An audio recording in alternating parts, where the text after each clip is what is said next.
Good morning. Thank you for having me here. I'm looking at you, these beautiful smiling faces, and I'm looking beyond you to the beautiful view. We have a sunny morning.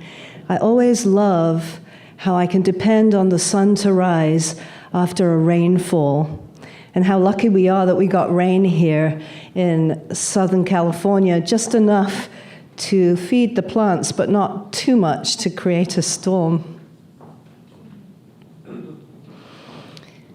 In the words of the 13th century Sufi mystic and poet, Jalaluddin Rumi,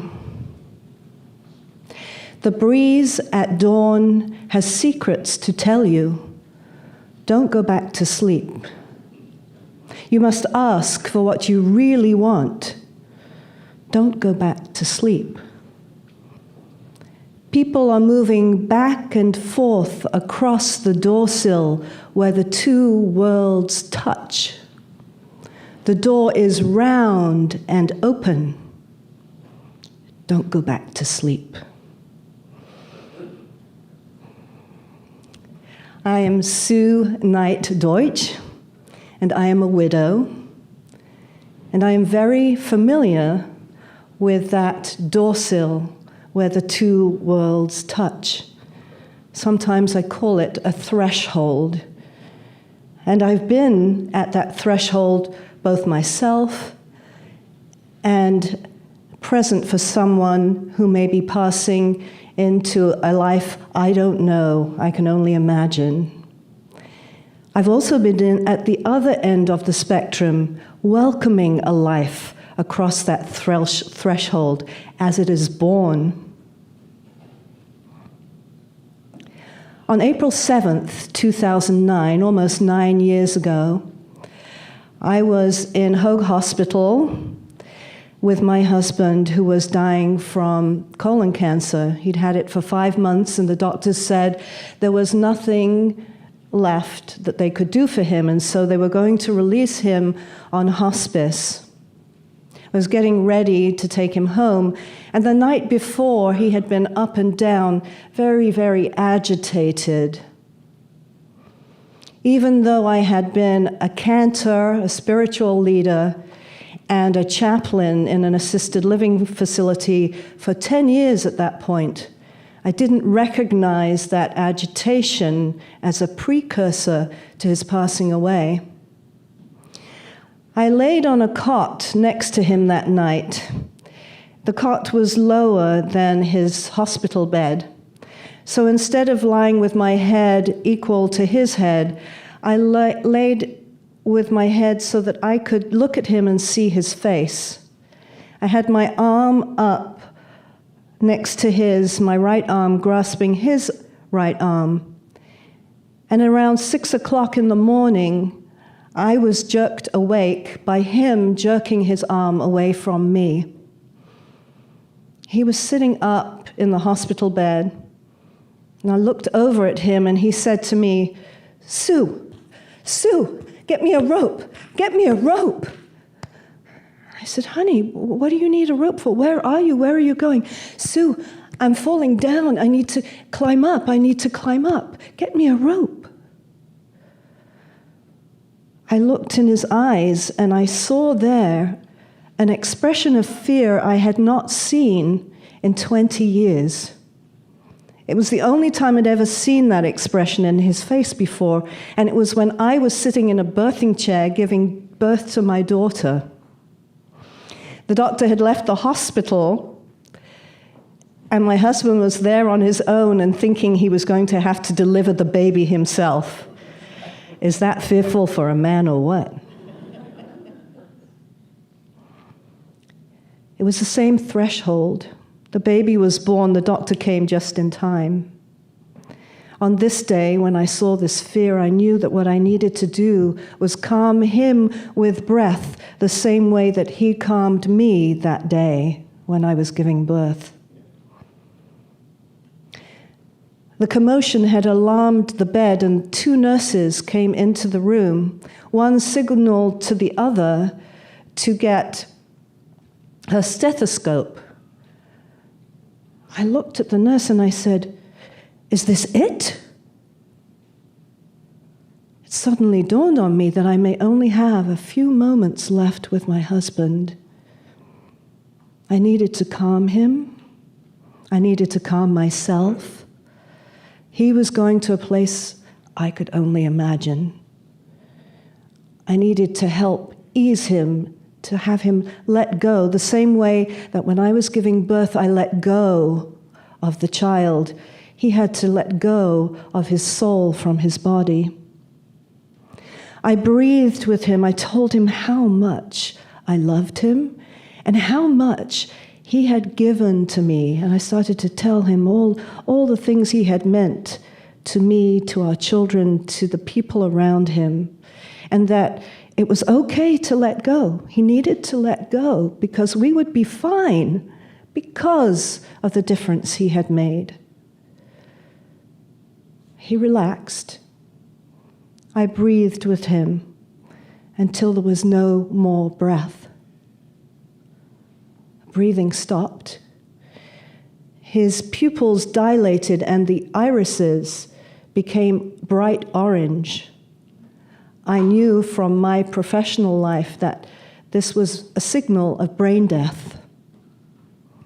I was holding his head in my hands, and suddenly his head became heavy. His body was heavy. There was no more life in this body. And I looked at the body, and it was his body, but he wasn't there anymore. And I couldn't feel him there. But I could feel him everywhere around me. I knew he was in the room. I felt that. I felt his presence. I knew he was at this threshold, that he was going somewhere that I am not yet ready to go. I have more to do here. And actually, his death is what brought me here today. I'm going to take you back now in time to another time where I felt, where I started my origin of feeling people around me. You may hear that I have a British accent. I was born in Boston, Massachusetts, to an American father and a British mother. And my father died at the age of 30 when I was 6 months old. So my British mother took me back to England, to her childhood home. My grandmother, her mother, had passed away, she calculated, exactly 9 months to the day before I was born. Her father had died 5 days before she got married. So when she returned to England with 6-month-old me, she lived in her childhood home with her 2 bachelor brothers. One of those brothers I called Uncle David, and he became like a surrogate father for me. I loved him deeply. And he was a cantor, a Jewish minister that sings the prayers in a synagogue. He was a cantor of the 3rd largest synagogue in England. It was in Manchester. And Uncle David would sit at my bedside every night and sing songs to me. Not just Jewish songs, nursery rhymes, Irish drinking songs, Shakespeare. He inculcated in me a love of music and a love of spirit. When I was afraid of the dark, he put a little light on, and he told me that I had protection from God, that I was fine, that there were angels all around the bed. Each one had a name in the Jewish tradition, and he taught me a prayer. He sang the prayer. Which one was on the right? Michael on the right, and Gabriel on the left, and Uriel ahead of me, Ariel behind me, and on top was the presence of God. I felt safe with spirits. I felt connected with spirits and connected with God. By the time I was 4 years old, my mother said she'll never get married again, living in Manchester with her 2 bachelor brothers. So she packed me up and she took me to the big city of London. It was almost the 1960s, and the swinging 60s were beginning, and my mother did not thrive. Before long, she ended up in and out of psychiatric institutions. My uncle, David, tried to take care of me. He brought me back to Manchester, and the Jewish community said, a single man, a bachelor, cannot raise a female child. She's better off with a family. And so he put me into foster care. And I went from one foster home to another foster home, to another foster home, to another foster home. And by the time I was 7 years old, I was in a children's home. Not all of these homes were loving and kind, and I didn't thrive. I became sick, I lost weight, my hair fell out. I lost my teeth, not just the baby teeth, but even the ones that came in.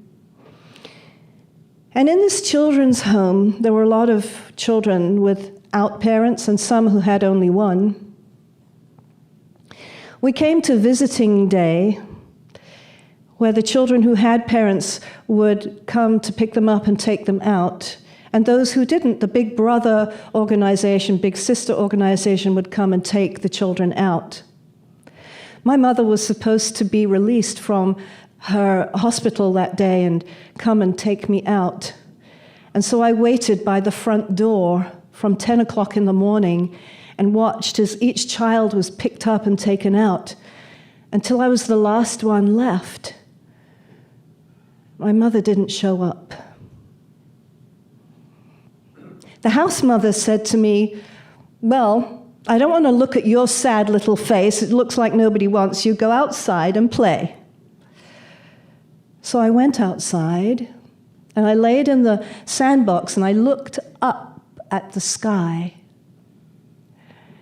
And there was that loving presence. And in the clouds, because in England, there's usually cloudy skies. In the clouds, I thought I saw the face of God. And I said, God, I'm only little and I can't take care of myself, so if you can take care of me physically, I promise to be the best Susie I can be. And I promise I'll bring people closer to you. I really felt that connection. I didn't speak a lot to humans. I was afraid to speak because I never knew if what I was going to say would bring some sort of punishment. So instead, I spoke to beings that I either invented or I felt around me. The next day after that sandbox incident, there was a knock on the door and there was a little girl who spoke to the house mother, and she said, my parents, who live down the street, were contacted by the uncle of a little Jewish girl and said that she needs Hebrew lessons. So can she please come down with me to my family? The house mother said, I know who you're talking about. That's Susie Knight. We will send her down tomorrow. The people that I was being sent to were Holocaust survivors. My house mother didn't know if I would speak, so she attached a note to me, to my coat, and gave me the address and said, go down and speak to this family. I walked about the equivalent of 4 city blocks. I got to this big house. It was an 8-bedroom house in the countryside of England. I looked at the front door, and I was afraid to ring the bell of the front door, so I went to the back, and I rang the bell. And when they opened the door, there was this lovely woman, and she looked at me with wide eyes. When I must have appeared, she told me later, I appeared to her like a child Holocaust survivor. with my hair falling out and my clothes that didn't fit and skin and bone. I saw her face and I looked down at the ground and I said, "My name is Susie Knight. My daddy died when I was 6 months old and my uncle sent me here for Hebrew lessons." She said she saw me and she wanted to take care of me. This was the day after I had connected with the thing, the form of energy, call it God, call it spirit, call it what you want. The thing that I connected with that took care of me gave me some wonderful human beings that became my foster family for the next 8 years. I'm going to fast forward now to the age of 40. By this point, I was living in America. I had married an American man, came from Newport Beach. And my uncle had come to visit me, and he heard me singing in the synagogue. And he said, "You know, America has a place for you to be a cantor. They'll accept women in the cantorate here." He said, "You should look into training because you love to do it." And so I found myself a teacher. I started a program, and I started the process of being ordained as a cantor. And I got my first intern pulpit in Tustin. I was due to start in 6 weeks, and I called my Uncle David in England, and I told him about this pulpit, and I was so proud, and he said, "I can't wait to come and hear you." And 2 weeks later, my uncle had married by now, my aunt called me and said, "Uncle David had a stroke last night." 12 hours after that, I found myself on a plane with my 7-year-old daughter. And by the time I got there, Uncle David was in a coma. They told me he couldn't hear what I was saying to him. He wasn't really there, even though his body was there. I didn't believe them. I decided, so what if he's not there? I'm still going to read to him. I'm still going to sing to him. And so I did. He didn't change. His expression didn't change. We were called into the doctor's office a couple days later and told that we needed to make a decision to pull him off life support. Remember, I hadn't begun my chaplaincy training at that point. My aunt said she couldn't make that decision. I knew that I needed to make that decision for my uncle. I knew him well, and I asked the doctor, "What's the best we can hope for?" And he said, "The best you can hope for is that we can feed him by mouth and he can breathe on his own. He probably won't be able to sit up." And I knew my uncle, this vibrant man who was so well read, who sang, who did wonderful things for charitable deeds. He was a wonderful man. I knew he would not want to be alive just so that we could feed him. And so I made the decision to pull him off life support. They pulled him off life support and moved him to a regular room. The next day I woke up at 4 o'clock in the morning before dawn, and I was jet-lagged, remember? I don't know what pulled me to the hospital room, but something told me I had to go. I walked before the dawn to the hospital room, and when I got there, he was breathing, he was in a coma, he was lying on his right side. I got down on my knees so that my face was level with his, and I thanked him for everything that he had been to me, that I was existing as who I was, that I was about to start this new life as a cantor because of him. I was breathing because of him. I knew Hebrew because of him. I knew singing because of him. I knew love because of him. I knew spirit because of him. I told him of what he had been to my children, to everyone around him, and I told him that now was the time he needed to let go, to leave, and it would be okay because I would carry him with me. And I looked at him laying on his side, and I saw tears in the hollow of his left eye. And I ran out to the nurse's station and I said, "He heard me, he heard me." And they said, "No, dear, that was just reflex." I think he heard me. I went back into the room. I told my uncle I would be there. It was a Friday, and I was going to sing the Friday night service for him. And I did go back, and I sat at the bedside, and I sang the Friday night service for him, and I talked to him, and my aunt came in and said, "You know, Susie, you haven't eaten all day. Let's go home just for a few minutes, just to drink some soup." So I went back with her, and it couldn't have been more than 15 minutes. We got a call that my uncle had passed away. Later, I would know that sometimes loved ones don't want you to be there when they're dying. Sometimes they do, and sometimes they wait until you leave the room. It's a journey sometimes they just have to make alone. But he was not alone because I had been there up to that point.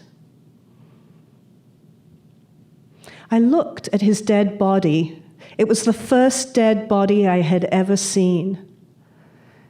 And it didn't look like my uncle because he wasn't there anymore.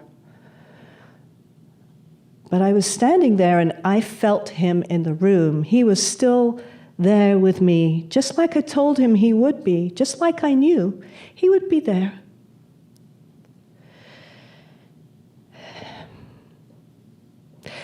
The next day, I was walking along the Stray, which is a parkland in Yorkshire where my uncle lived. I love to walk. It fills me with spirit. It gives my body a form of movement, and I can do my best thinking when I walk. So I'm walking across the parkland, and I'm thinking how much I regret making that decision to pull him off life support. Now I'm starting to feel guilty that I did it. How was I going to get through that? And I started apologizing to him for maybe ending his life before it was time. And then I felt him at my left side, and I looked over and I saw him.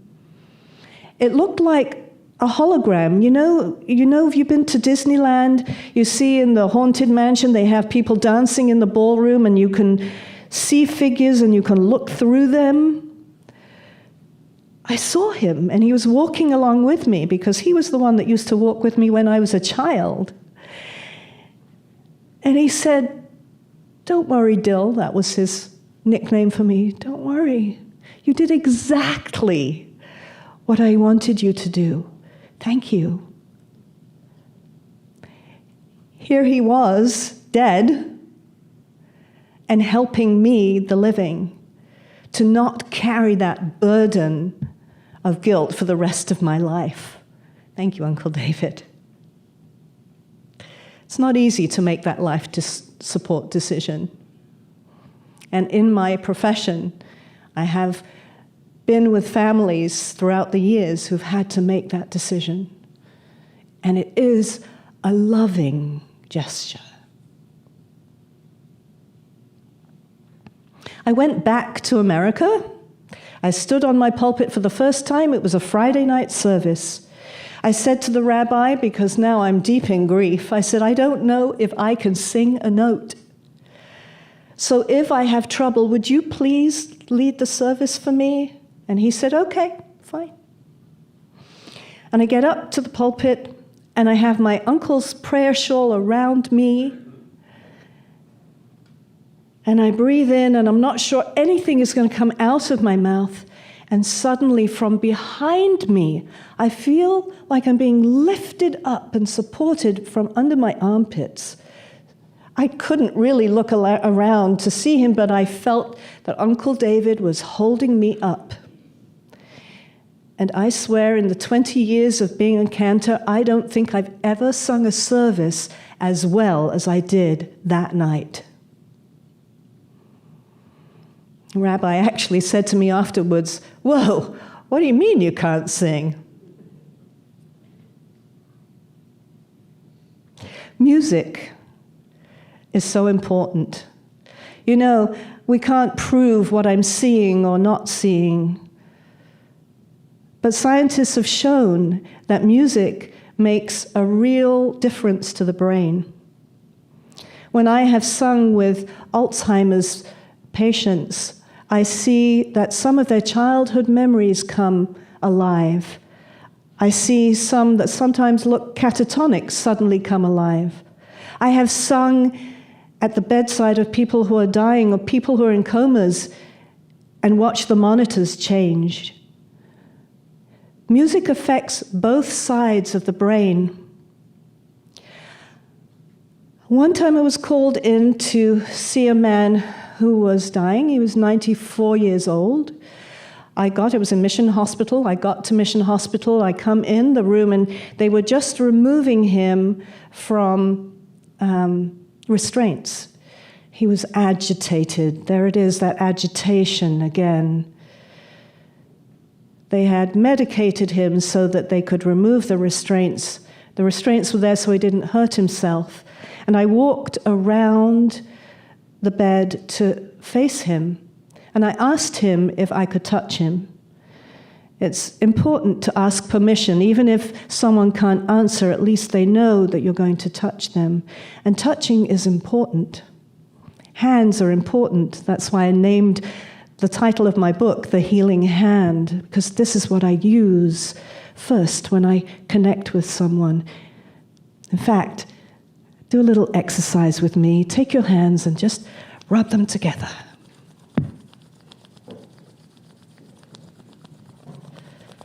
Rub them together.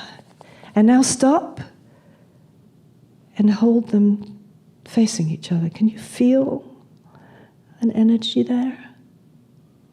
There's an energy there. Our hands are very powerful. So I touched this man, put my hand on his, and he curled his fingers around mine. And I started to sing. And pretty soon he looked at my face and he was mouthing the words that I was singing. I was encouraged, so I started to sing more. And I looked down at the end of the bed and I saw that his feet were moving in unison with my voice, with my singing. His daughter was standing next to me, and I said to her, "You know, there's a TV on the wall, and there's classical music channels. If you put the classical music on, you might be able to keep your father calm." And she said to me, "Cantor, I don't know how my father heard you. He's deaf." The nurse said, "It could be because he felt the vibration of your hand." I think the soul has ears. Talking about that agitation, I've seen it happen a lot when people are dying. It's like the soul is going through a transition, the body is going through a transition, it has to let go of the soul. I've also felt it when I've been giving birth. I mentioned to you my daughter's birth, but when my second child was born, my son, the labor was fairly easy, but the pushing part was not. There's a time in labor called transition. There's that word again, where the early stage of labor is ending and the pushing part, where you're actually giving birth to the baby, happens. And it's well known that women in transition, laboring women, can say things that they don't really mean, and there's a sense of agitation as their body knows that it's going to do what it's going to do, and they have to let go.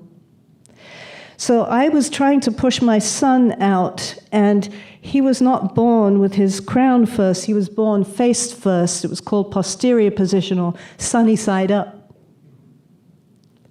I was in so much pain, I thought I couldn't take it anymore. And then just as I was having that thought, the pain disappeared, and I was not in my body. I was up on the ceiling somewhere, watching myself trying to push this baby out. And there was like a cord, a silver thread that was leading me to my body, connecting me, and I heard like a breathing sound, like astronauts that are in those spacesuits. I heard the breathing, and then just as quickly I was back in my body and the baby was born. I can't explain why or how that happened. I just know it was a profound experience, and sometimes when I'm sitting with people who are dying, I remember that sense of peace and lack of pain and breathing. You know, in Hebrew, the word for breath is neshima, and the word for soul is neshama. It's the same root. I went to Seattle, Washington in 2013 to see my favorite poet, David Whyte. And he asked a question in the middle of this day-long seminar and asked us to pair off with people and discuss this question. The question was, what is the courageous question you can ask yourself today that your future self will thank you for? What is the courageous question you can ask yourself today that your future self will thank you for? I turned to my neighbor and we started to talk, and she told me that she was a midwife. And she told me about the transition and the agitation, and I told her about sitting with people who were dying, and it was the same threshold where the door sill where the two worlds touch, just different ends of the same spectrum. My friend Davida told me that when her husband was passing away, he had the same sense of agitation, and suddenly he sat up in bed and said, "Where's my Perrier?" He was thirsty.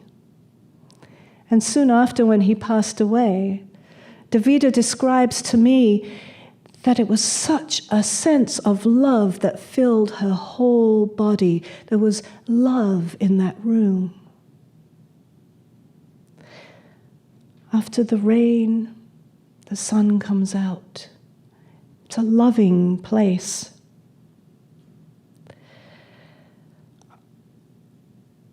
I went into another hospital room, ICU, of a 27-year-old co-worker. I went and sang to her. She had had an asthma attack and it had landed her in the ICU. When I sang to her in her coma, I didn't expect for anything to happen, and then I noticed that the monitors were changing. Her heart rate was increasing, and her blood pressure was going down. And then she opened her eyes, and she looked beyond me to something that was in the room, and as she was doing that, I felt there was something or someone there. And she whispered a name. They would only allow one person at a time in the ICU, so I had my gown and my gloves on and mask, and I took them off and went outside, and I spoke to her family who was in the waiting room, and I asked them about this name. They said that it was her great-grandmother and she'd never met her. My friend passed away shortly afterwards. I'm pretty sure that her great-grandmother was there to welcome her to this place of love. Sometimes singing is not what's called for. Speaking is not what's called for. Just presence is called for. I was called by a hospice company to go and visit a woman I'd never met, a 26-year-old who was dying from breast cancer, and she needed Jewish last rites. I went to the house.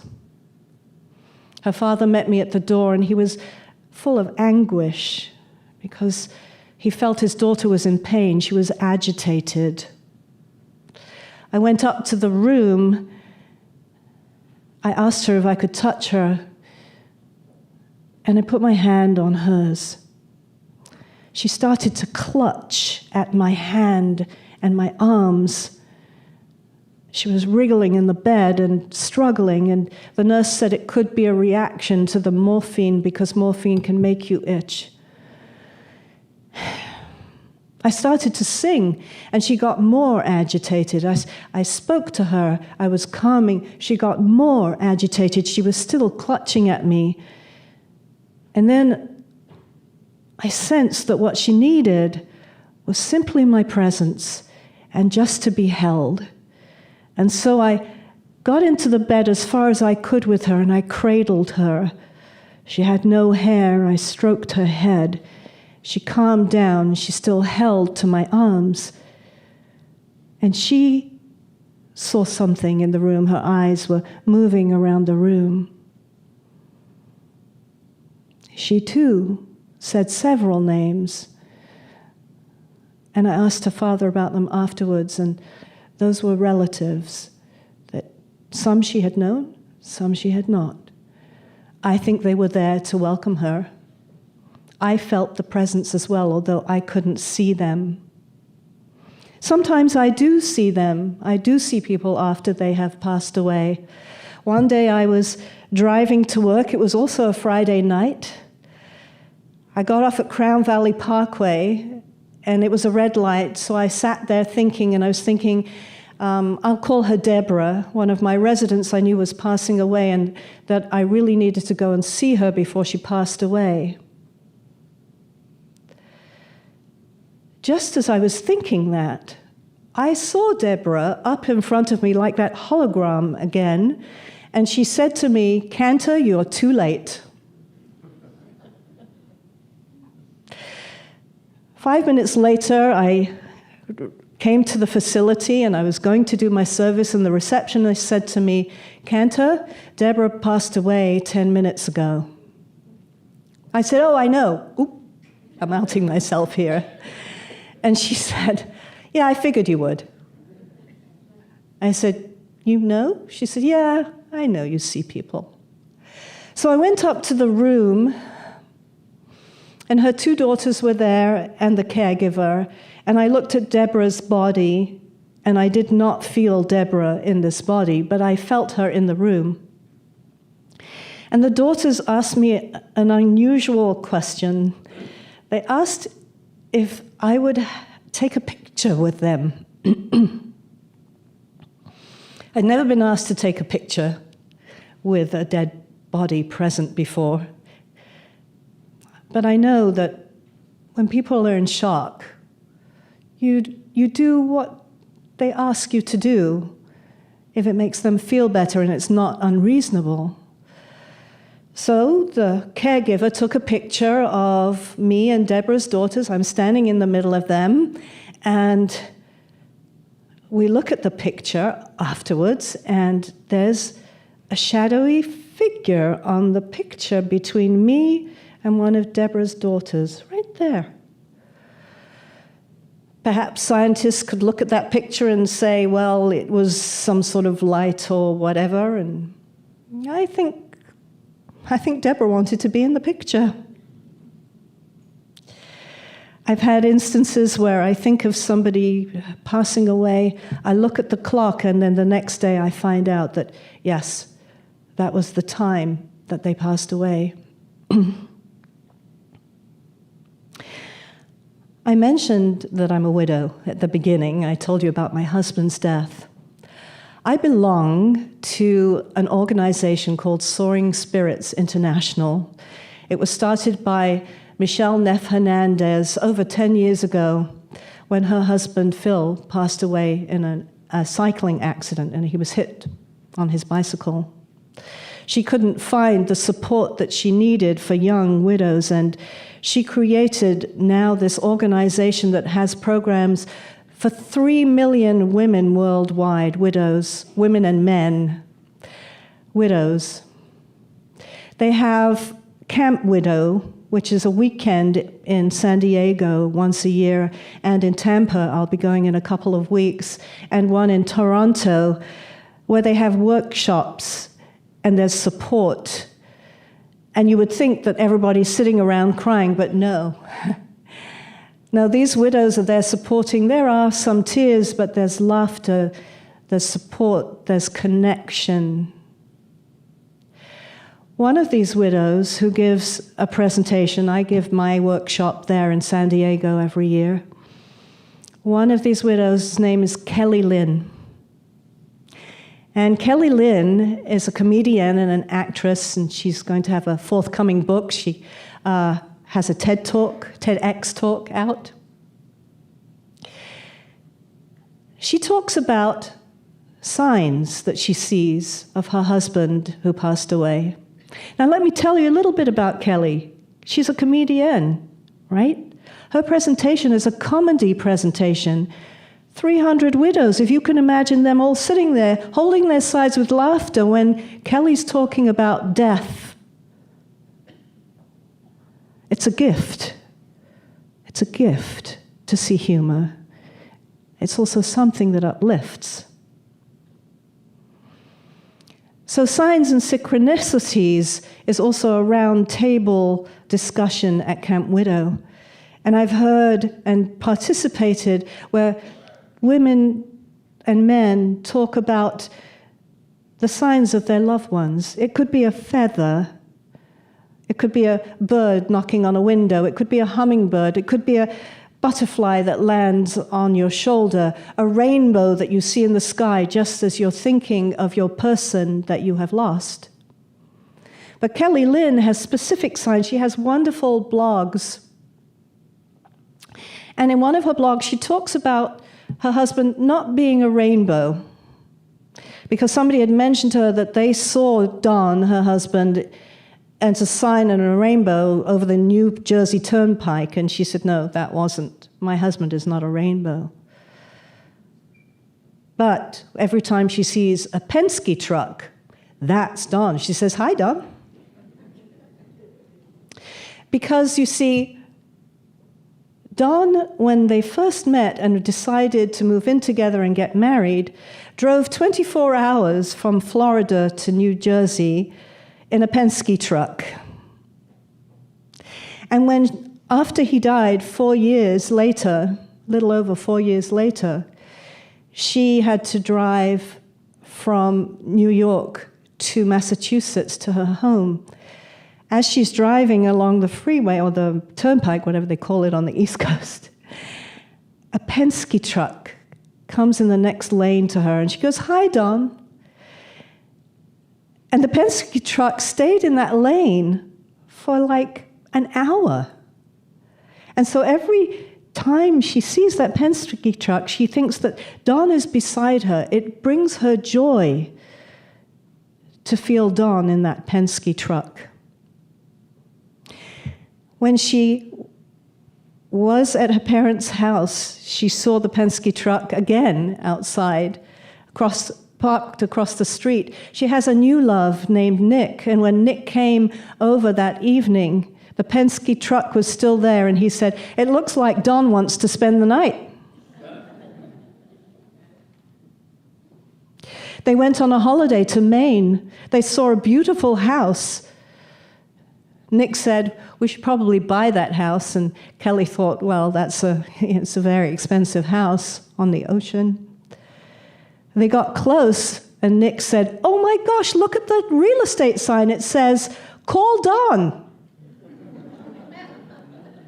Not only that, the real estate company was called Team Wonder. And Kelly has just been thinking about getting a real estate license. Whether or not Don is in the Penske truck or in the real estate sign, she said she believes it. It gives her joy to think that Don is sending her the signs, that Don is still with her. I've had my own specific sign, but mine comes in the form of music. A year after my husband died, Bruno Mars came out with a song called Just the Way You Are.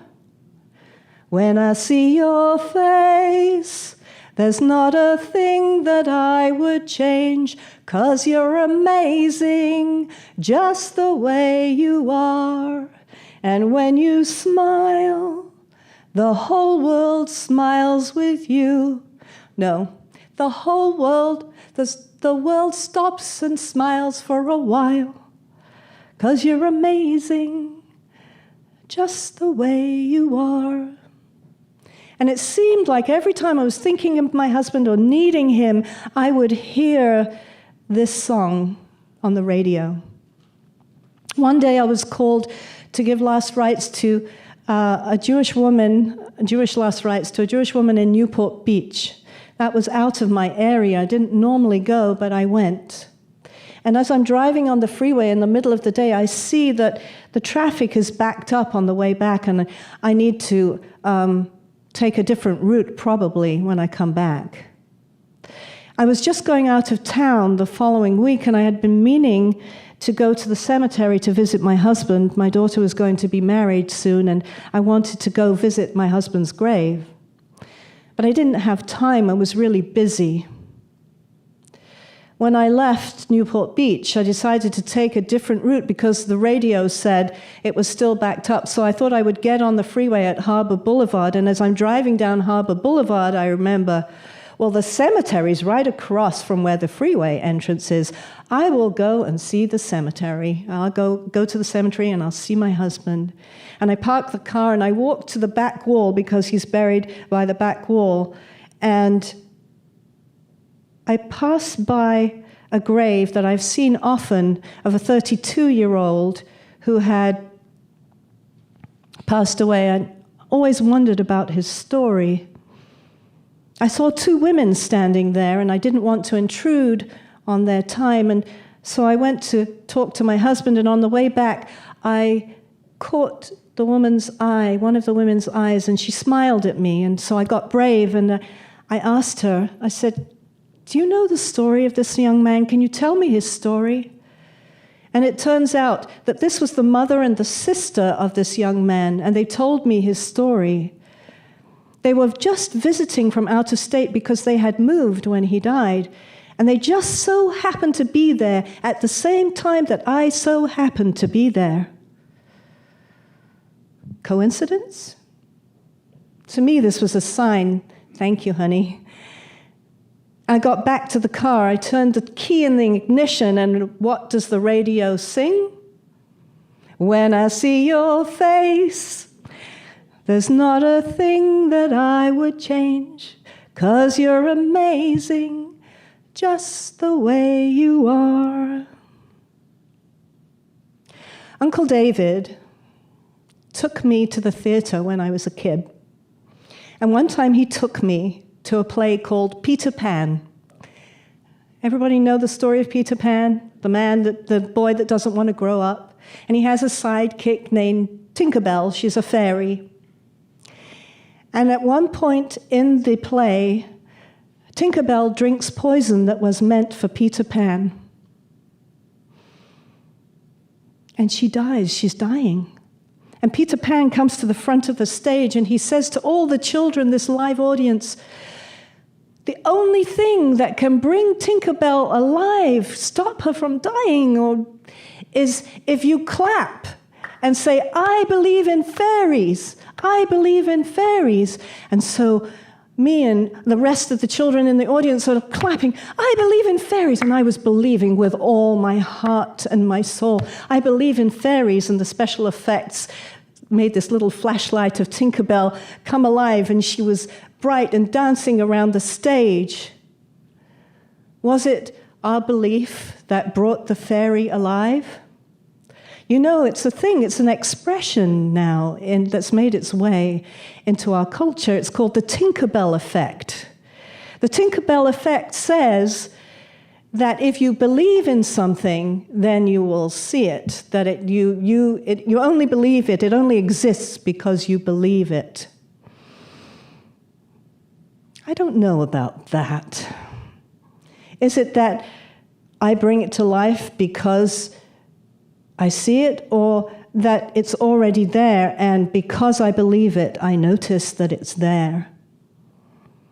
I once heard Rabbi Harold Schulweis speak about God, and someone challenged him and said, prove to me that there's a God, and he said, I can't.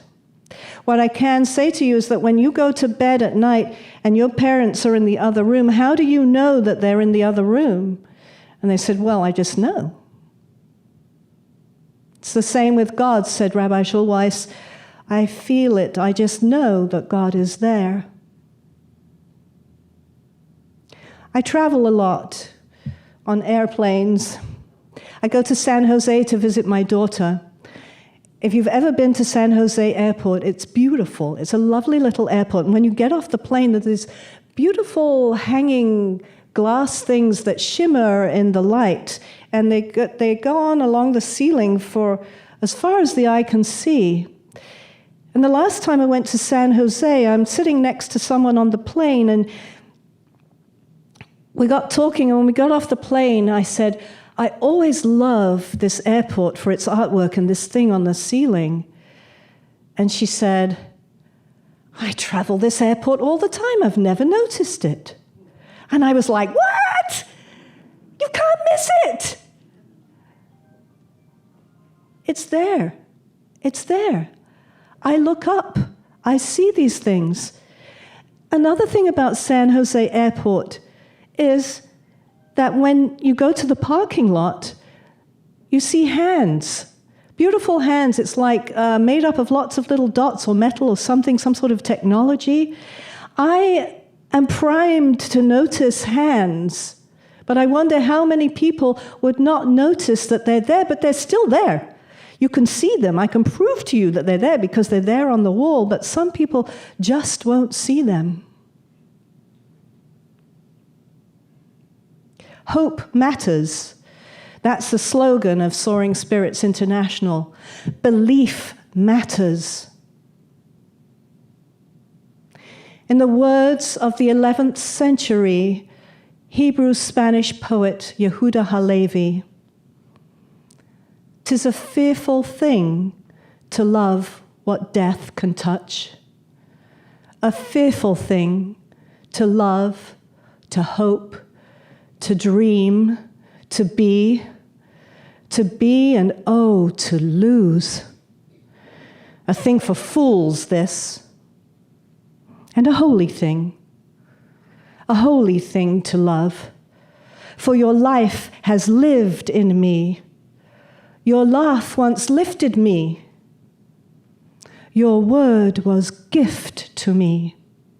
To remember this brings painful joy. 'Tis a human thing, love. A holy thing to love what death has touched. Hope matters. Belief matters. Knowing that all these spirits, all our energy is here to support us. All these signs, as Kelly Lynn and thousands, hundreds, millions of people can attest to. They're here to bring us joy, so that this life that we are in and living now can be one of meaning, can be one that where the two worlds touch, can be one where the next life can support this life. The breeze at dawn has secrets to tell you. Don't go back to sleep. You must ask for what you really want. Don't go back to sleep. People are moving back and forth across the door sill where the two worlds touch. The door is round and open. Don't go back to sleep. Keep dreaming, keep loving, keep hoping, because hope matters. Don't go back to sleep. Thank you.